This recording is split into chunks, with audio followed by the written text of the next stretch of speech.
कारगिल के युद्ध में हमारी सेना ने भारत की जीत का झंडा फहराया था। साथियों, कारगिल का युद्ध जिन परिस्थितियों में हुआ था, वो भारत कभी नहीं भूल सकता। पाकिस्तान ने बड़े-बड़े मंसूबे पालकर भारत की भूमि हथियाने और अपने यहाँ चल रहे आंतरिक कलह से ध्यान भटकाने को लेकर दुस्साहस किया था।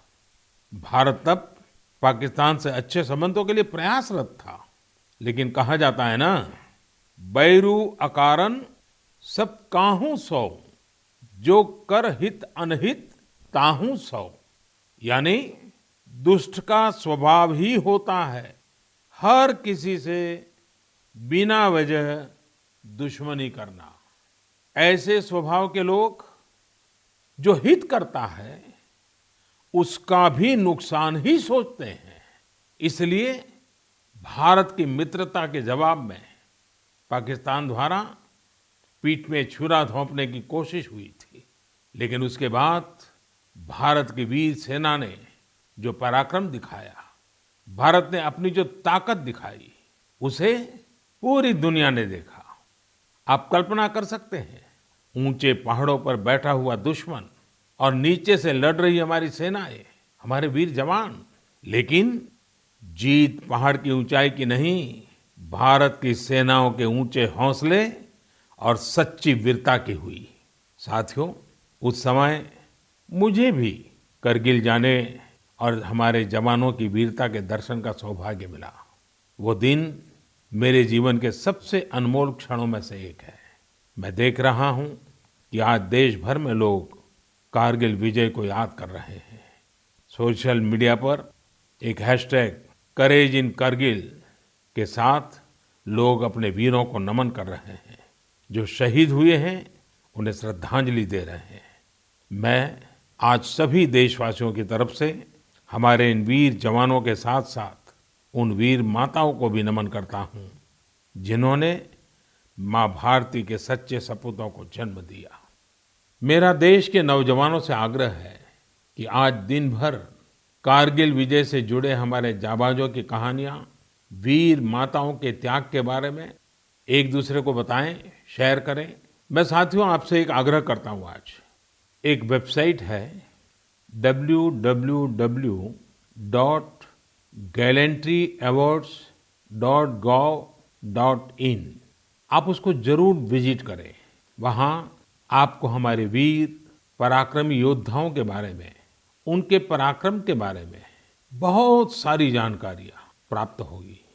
और वो जानकारियां जब आप अपने साथियों के साथ चर्चा करेंगे, उनके लिए भी प्रेरणा का कारण बनेगी। आप जरूर इस वेबसाइट को विजिट कीजिए और मैं तो कहूँगा बार बार कीजिए। साथियों, कारगिल युद्ध के समय अटल जी ने लाल किले से जो कहा था, वो आज भी हम सभी के लिए बहुत प्रासंगिक है। अटल जी ने तब देश को गांधी जी के एक मंत्र की याद दिलाई थी।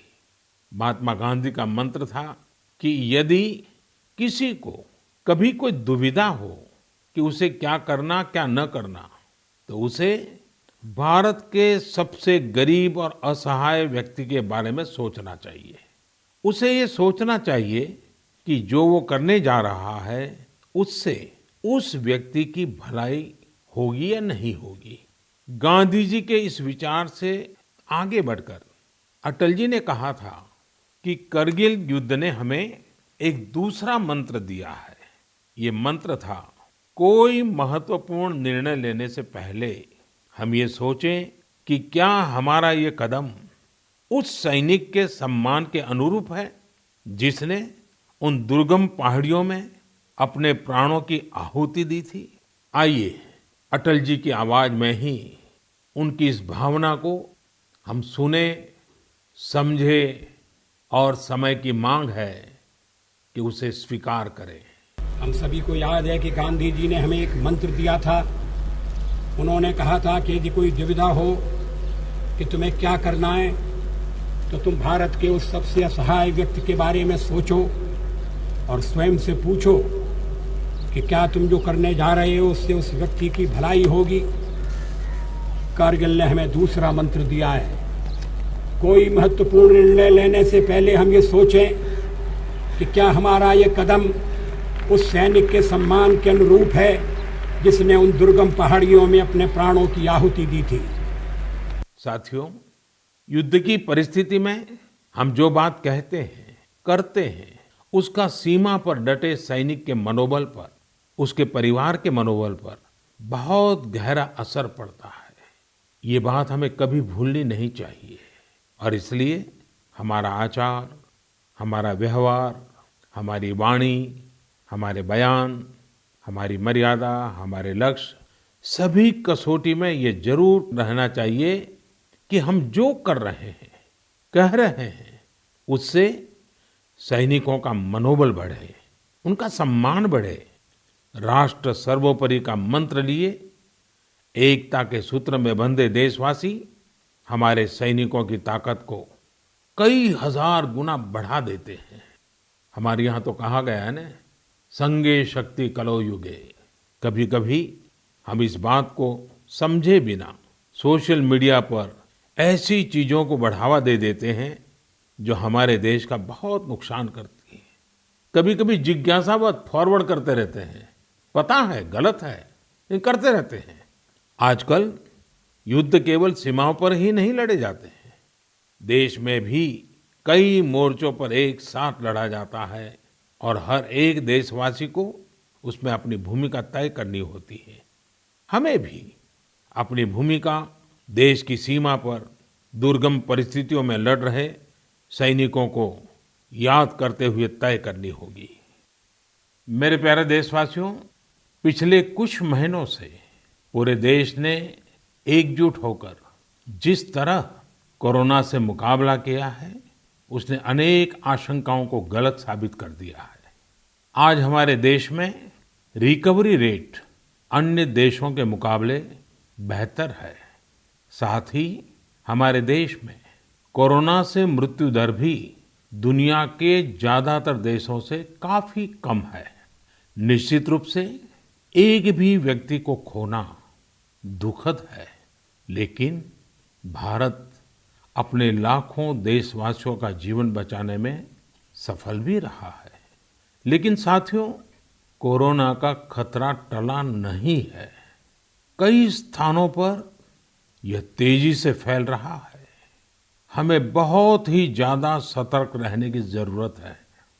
हमें ये ध्यान रखना है कि कोरोना अब भी उतना ही घातक है जितना शुरू में था। इसलिए हमें पूरी सावधानी बरतनी है। चेहरे पर मास्क लगाना या गमछे का उपयोग करना, 2 गज की दूरी, लगातार हाथ धोना, कहीं पर भी थूकना नहीं, साफ सफाई का पूरा ध्यान रखना, यही हमारे हथियार हैं जो हमें कोरोना से बचा सकते हैं। कभी कभी हमें मास्क से तकलीफ होती है और मन करता है कि चेहरे पर से मास्क हटा दें। बातचीत करना शुरू करते हैं, जब मास्क की जरूरत होती है ज्यादा, उसी समय मास्क हटा देते हैं। ऐसे समय मैं आपसे आग्रह करूंगा, जब भी आपको मास्क के कारण परेशानी फील होती हो, मन करता हो उतार देना है, तो पल भर के लिए उन डॉक्टर्स का स्मरण कीजिए, उन नर्सों का स्मरण कीजिए, हमारे उन कोरोना वॉरियर्स का स्मरण कीजिए। आप देखिए, वो मास्क पहन करके घंटों तक लगातार हम सबके जीवन को बचाने के लिए जुटे रहते हैं। 8-8, 10-10 घंटे तक मास्क पहने रखते हैं। क्या उनको तकलीफ नहीं होती होगी? थोड़ा सा उनका स्मरण कीजिए, आपको भी लगेगा कि हमें एक नागरिक के नाते इसमें जरा भी कोताही न बरतनी है, न किसी को बरतने देनी है। एक तरफ हमें कोरोना के खिलाफ लड़ाई को पूरी सजगता और सतर्कता के साथ लड़ना है, तो दूसरी ओर कठोर मेहनत से व्यवसाय, नौकरी, पढ़ाई, जो भी कर्तव्य हम निभाते हैं उसमें गति लानी है, उसको भी नई ऊंचाई पर ले जाना है।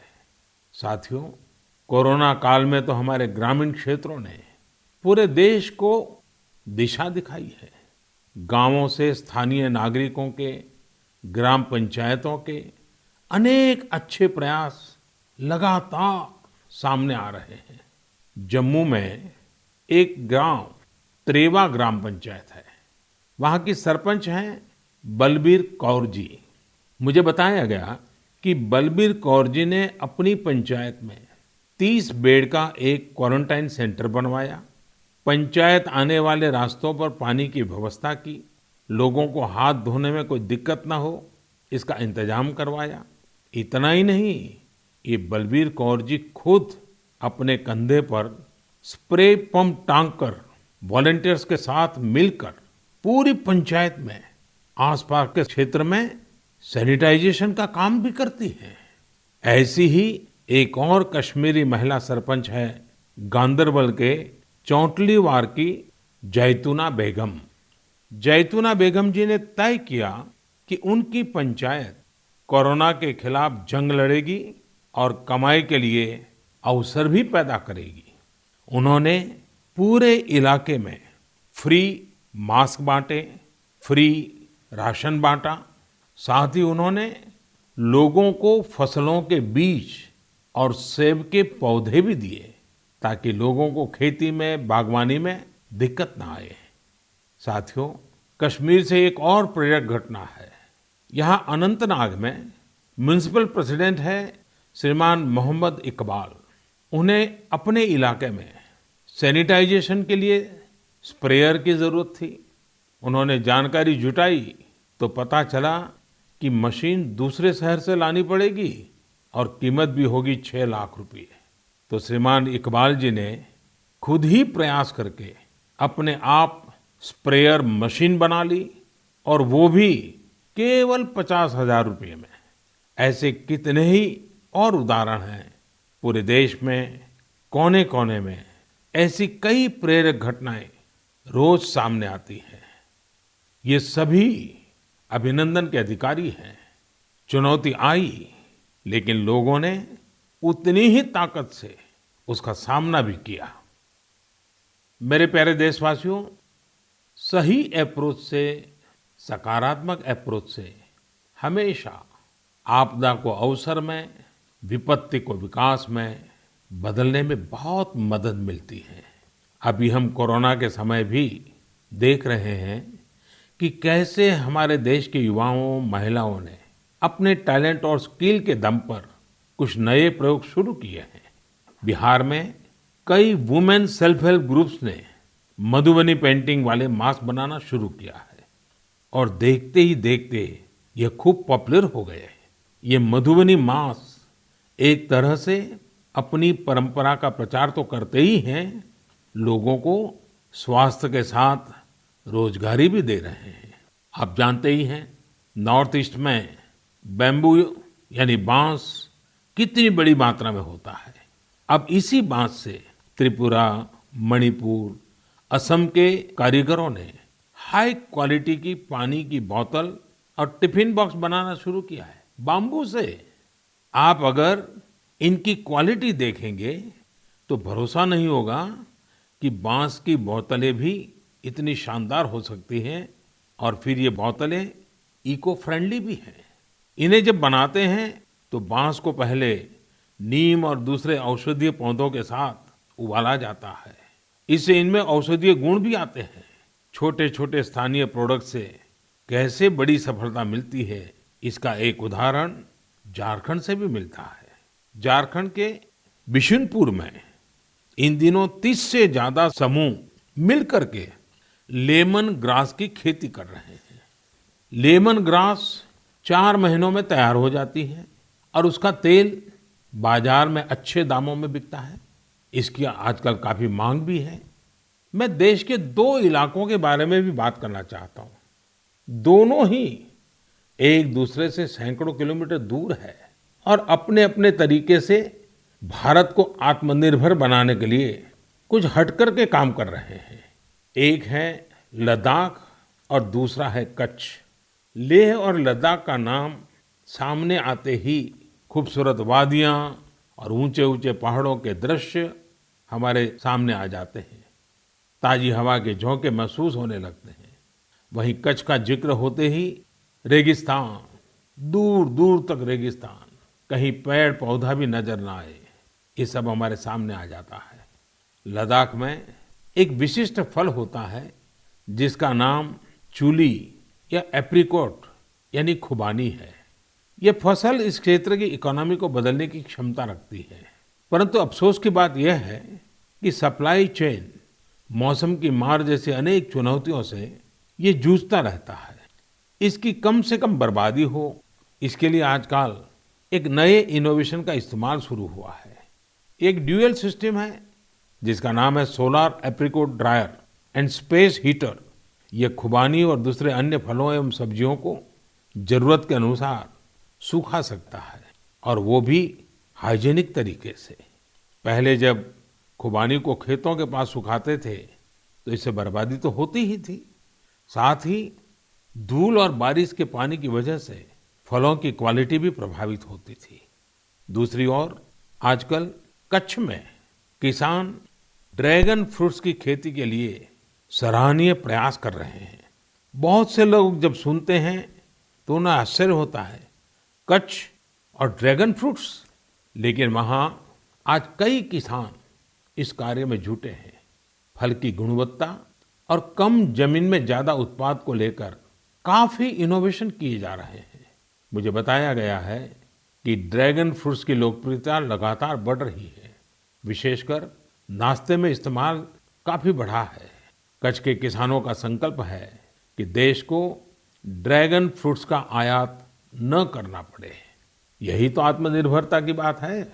साथियों, जब हम कुछ नया करने का सोचते हैं, इनोवेटिव सोचते हैं, तो ऐसे काम भी संभव हो जाते हैं जिनकी आम तौर पर कोई कल्पना नहीं करता।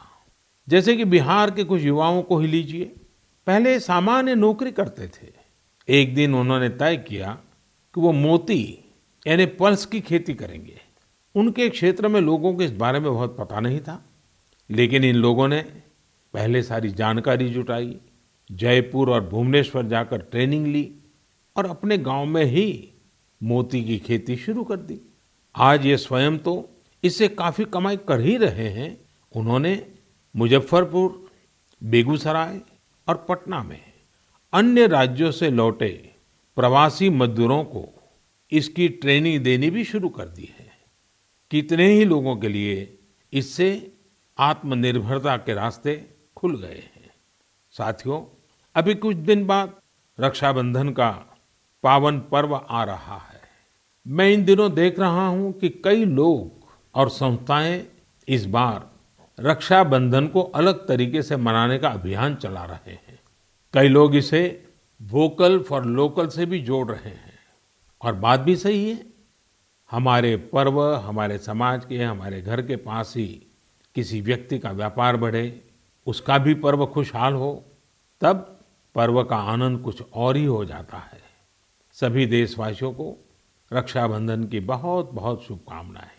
साथियों, 7 अगस्त को नेशनल हैंडलूम डे है। भारत का हैंडलूम, हमारा हैंडीक्राफ्ट अपने आप में सैकड़ों वर्षों का गौरवमयी इतिहास समेटे हुए हैं।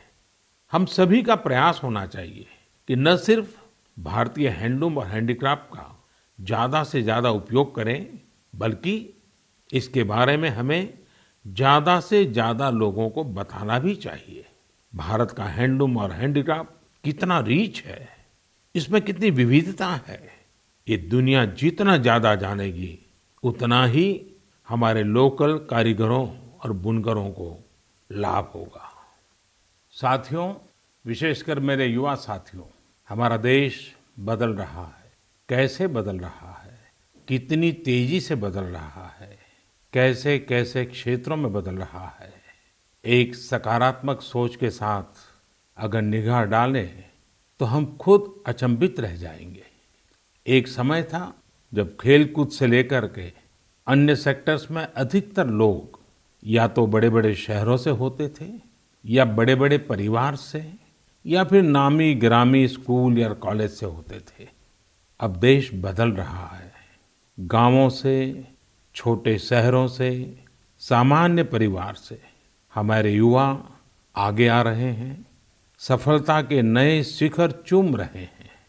ये लोग संकटों के बीच भी नए नए सपने संजोते हुए आगे बढ़ रहे हैं। कुछ ऐसा ही हमें अभी हाल ही में जो बोर्ड एग्जाम्स के रिजल्ट आए उसमें भी दिखता है। आज मन की बात में हम कुछ ऐसे ही प्रतिभाशाली बेटे बेटियों से बात करते हैं। ऐसी ही एक प्रतिभाशाली बेटी है कृतिका नांदल। कृतिका जी हरियाणा में पानीपत से हैं।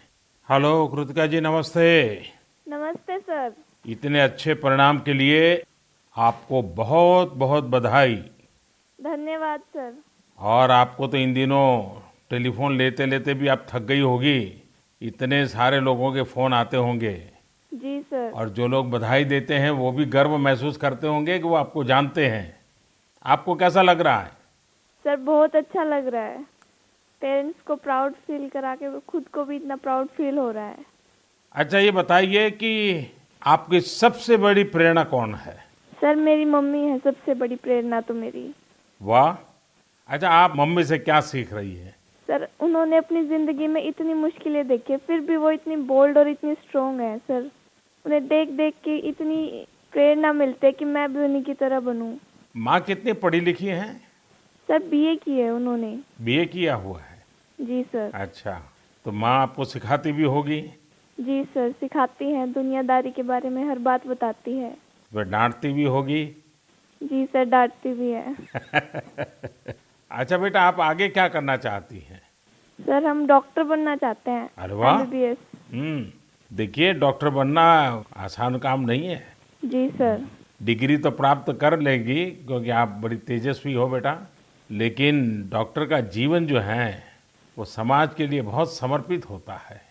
जी सर। उसको कभी रात को चैन से सो भी नहीं सकता है, कभी भी पेशेंट का फ़ोन आ जाता है, अस्पताल से फ़ोन आ जाता है, उसको दौड़ना पड़ता है। एक प्रकार से 24/7 365 डेज डॉक्टर की ज़िंदगी लोगों की सेवा में लगी रहती है।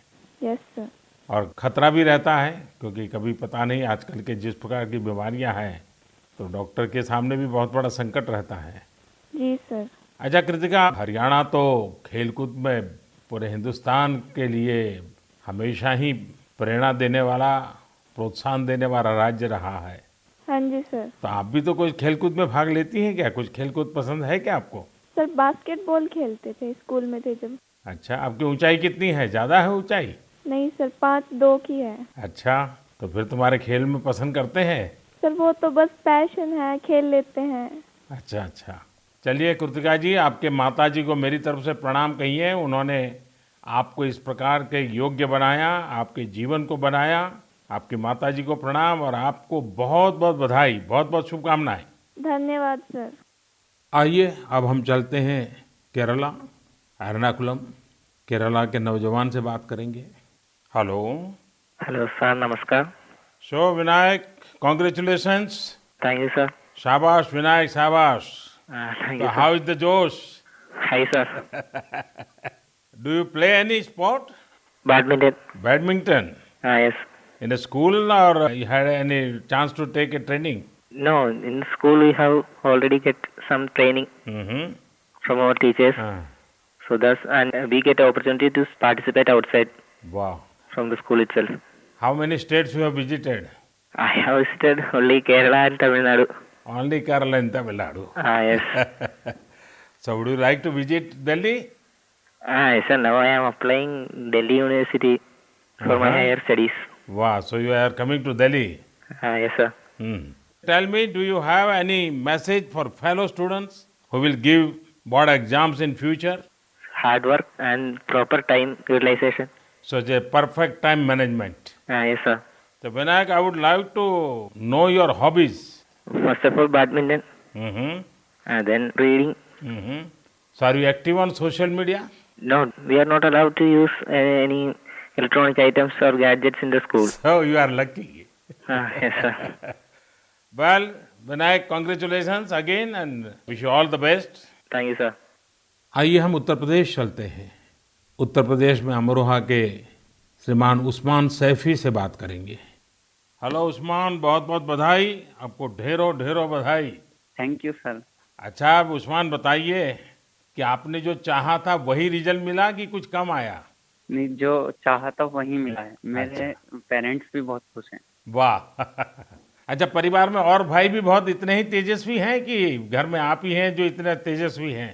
सिर्फ मैं ही हूँ। मेरा भाई वो थोड़ा सा शरारती है, हाँ। बाकी मुझे लेकर बहुत खुश रहता है। अच्छा अच्छा अच्छा, आप जब पढ़ रहे थे तो उस्मान आपका पसंदीदा विषय क्या था? मैथमेटिक्स। अरे वाह, तो मैथमेटिक्स में क्या रुचि रहती थी, कैसे हुआ, किस टीचर ने आपको प्रेरित किया? जी, हमारे एक सब्जेक्ट टीचर रजत सर, हम्म। उन्होंने मुझे प्रेरणा दी और वो बहुत अच्छा पढ़ाते हैं और मैथमेटिक्स शुरू से ही मेरा अच्छा रहा है और वो काफ़ी इंटरेस्टिंग सब्जेक्ट भी है। हम्म। तो जितना ज़्यादा करते हैं उतना ज़्यादा इंटरेस्ट आता है, तो इसलिए मेरा फेवरेट सब्जेक्ट। हम्म। आपको मालूम है एक ऑनलाइन वैदिक मैथमेटिक्स के क्लासेस चलते हैं? Yes sir. हाँ, कभी ट्राई किया है इसका? नहीं सर, अभी नहीं किया। आप देखिए, बहुत सारे आपके दोस्तों को लगेगा जैसे आप जादूगर है, क्योंकि कंप्यूटर की स्पीड से आप गिनती कर सकते हैं। वैदिक मैथमेटिक्स की बहुत सरल टेक्निक्स हैं और आजकल वो ऑनलाइन पर भी अवेलेबल होते हैं। जी सर। क्योंकि आपकी मैथमेटिक्स में इंटरेस्ट है तो बहुत सी नई नई चीजें भी आप दे सकते हैं। जी सर। अच्छा उस्मान, आप खाली समय में क्या करते हैं? खाली समय में सर कुछ ना कुछ लिखता रहता हूँ मैं। मुझे लिखने में बहुत इंटरेस्ट आता है। अरे वाह, मतलब आप मैथमेटिक्स में रुचि लेते हैं, लिटरेचर में भी रुचि लेते हैं? Yes sir. क्या लिखते हैं? कविताएं लिखते हैं, शायरियां लिखते हैं? कुछ भी करंट अफेयर से रिलेटेड कोई भी टॉपिक हो उस पर लिखता रहता हूँ। हाँ। नई नई जानकारियाँ मिलती रहती हैं, जैसे जीएसटी चला था और हमारा नोटबंदी, सब चीज। अरे वाह, कॉलेज की पढ़ाई करने के लिए आगे का क्या प्लान बना रहे हैं? सर मेरा जी मेंस का फर्स्ट अटेम्प्ट क्लियर हो चुका है और अब मैं सितंबर के लिए सेकंड अटेम्प्ट में अब बैठूंगा। मेरा मेन एम है कि मैं पहले आईआईटी से बैचलर डिग्री लूं और उसके बाद सिविल सर्विसेज में जाऊं और एक आईएएस बनूं। अरे वाह, अच्छा आप टेक्नोलॉजी में भी रुचि लेते हैं? यस सर, इसलिए मैंने आईटी ऑप्ट किया है। फर्स्ट टाइम बैच था आईटी का। अच्छा, चलिए उस्मान, मेरी तरफ से बहुत शुभकामनाएं हैं। और आपका भाई शरारती है तो आपका समय भी अच्छा जाता होगा। और आपके माताजी पिताजी को भी मेरी तरफ से प्रणाम कहिए, उन्होंने आपको इस प्रकार से अवसर दिया, आपका हौसला बुलंद किया। और ये मुझे अच्छा लगा कि आप पढ़ाई के साथ साथ करंट इश्यूज पर अध्ययन भी करते हैं और लिखते भी हैं। देखिए, लिखने का फायदा ये होता है कि आपके विचार में शार्पनेस आती है। बहुत बहुत अच्छा फायदा होता है लिखने से। तो बहुत बहुत बधाई मेरी तरफ से। Thank you sir. आइए चलिए फिर एकदम से नीचे साउथ में चले जाते हैं, तमिलनाडु। नामक्कल से बेटी कनिका से बात करेंगे। और कनिका की बात तो बहुत ही इंस्पिरेशनल है। कनिका जी, वणक्कम। वणक्कम sir. How are you? Fine sir. First of all, I would like to congratulate you for your great success. Thank you sir. When I hear of Namakkal, I think of the Anjaneya temple. Yes sir. Now I will also remember my interaction with you. Yes sir. So, congratulations again. Thank you sir. You would have worked very hard for exams. How was your experience while preparing? I was working hard from the start, so I didn't expect this result, but I have written well, so I will get a good result. What were your expectation? 485 or 486, like that I thought, sir. And now? 490. So, what is the reaction of your family members and your teachers? They were so happy and they were so proud, sir. Which was your favorite subject? Mathematics. Oh, and what are your future plans? I am going to become a doctor, if possible, in AFMC, sir. Mm-hmm. And your family members are also in a medical profession or somewhere else? Oh, sir, my father is a driver, but my sister is studying MBBS, sir. Arre wow. So first of all, I will do the pranam to your father, who is taking lot of care of your sister and yourself. It's a great service he is doing. Yes, sir. And it's an inspiration for all. Yes, sir. So my congratulations to you, your sister and your father and your family. Thank you, sir. साथियों, ऐसे और भी कितने युवा दोस्त हैं, कठिन परिस्थितियों में भी जिनके हौसले की, जिनकी सफलता की कहानियां हमें प्रेरित करती हैं। मेरा मन था कि ज्यादा से ज्यादा युवा साथियों से बात करने का मौका मिले, लेकिन समय की भी कुछ मर्यादाएं रहती हैं। मैं सभी युवा साथियों को यह आग्रह करूंगा कि वो अपनी कहानी, अपनी जुबानी जो देश को प्रेरित कर सके, वो हम सबके साथ जरूर साझा करें। मेरे प्यारे देशवासियों, 7 समंदर पार भारत से हजारों मील दूर एक छोटा सा देश है जिसका नाम है सूरीनाम। भारत के सूरीनाम के साथ बहुत ही करीबी संबंध है। 100 साल से भी ज्यादा समय पहले भारत से लोग वहां गए और उसे ही अपना घर बना लिया। आज चौथी, 5वीं पीढ़ी वहां पर है। आज सूरीनाम में 1/4 से अधिक लोग भारतीय मूल के हैं।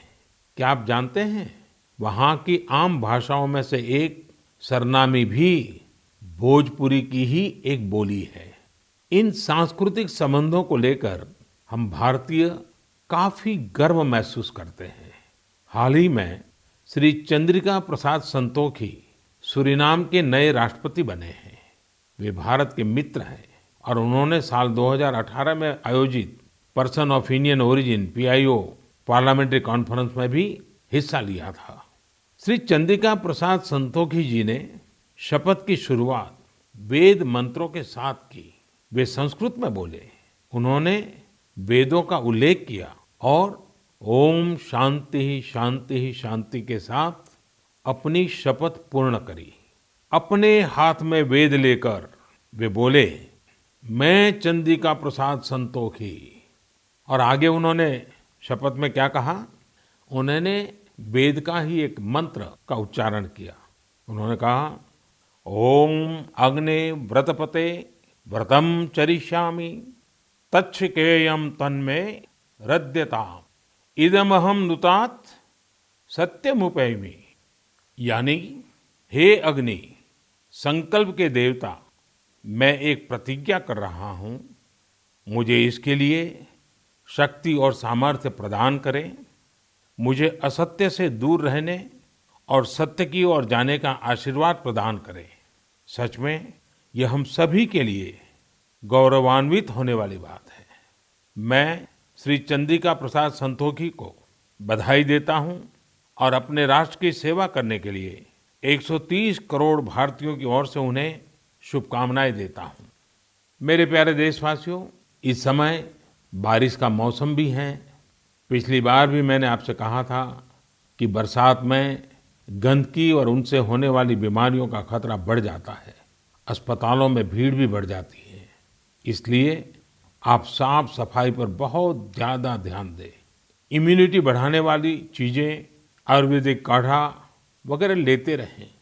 कोरोना संक्रमण के समय में हम अन्य बीमारियों से दूर रहें, हमें अस्पताल के चक्कर न लगाने पड़े, इसका पूरा ख्याल रखना होगा। साथियों, बारिश के मौसम में देश का एक बड़ा हिस्सा बाढ़ से भी जूझ रहा है। बिहार, असम जैसे राज्यों के कई क्षेत्रों में तो बाढ़ ने काफी मुश्किलें पैदा की हुई है। यानी एक तरफ कोरोना है तो दूसरी तरफ ये एक और चुनौती है। ऐसे में सभी सरकारें, NDRF की टीमें, राज्य की आपदा नियंत्रण टीमें, स्वयंसेवी संस्थाएं सब एक साथ मिलकर जुटे हुए हैं। हर तरह से राहत और बचाव के काम कर रहे हैं। इस आपदा से प्रभावित सभी लोगों के साथ पूरा देश खड़ा है। साथियों, अगली बार जब हम मन की बात में मिलेंगे, उसके पहले ही 15 अगस्त भी आने वाला है। इस बार 15 अगस्त भी अलग परिस्थितियों में होगा। कोरोना महामारी की इस आपदा के बीच होगा। मेरा अपने युवाओं से, सभी देशवासियों से अनुरोध है कि हम स्वतंत्रता दिवस पर महामारी से आजादी का संकल्प लें, आत्मनिर्भर भारत का संकल्प लें, कुछ नया सीखने और सिखाने का संकल्प लें, अपने कर्तव्यों के पालन का संकल्प लें। हमारा देश आज जिस ऊंचाई पर है, वो कई ऐसी महान विभूतियों की तपस्या की वजह से हैं जिन्होंने राष्ट्र निर्माण के लिए अपना जीवन समर्पित कर दिया। उन्हीं महान विभूतियों में से एक है लोकमान्य तिलक। 1 अगस्त 2020 को लोकमान्य तिलक जी की 100वीं पुण्यतिथि है। लोकमान्य तिलक जी का जीवन हम सभी के लिए बहुत बड़ी प्रेरणा है, हम सभी को बहुत कुछ सिखाता है। अगली बार जब हम मिलेंगे तो फिर ढेर सारी बातें करेंगे, मिलकर कुछ नया सीखेंगे और सबके साथ साझा करेंगे। आप सब अपना ख्याल रखिए, अपने परिवार का ख्याल रखिए और स्वस्थ रहिए। सभी देशवासियों को आने वाले सभी पर्वों की बहुत बहुत शुभकामनाएं। बहुत बहुत धन्यवाद।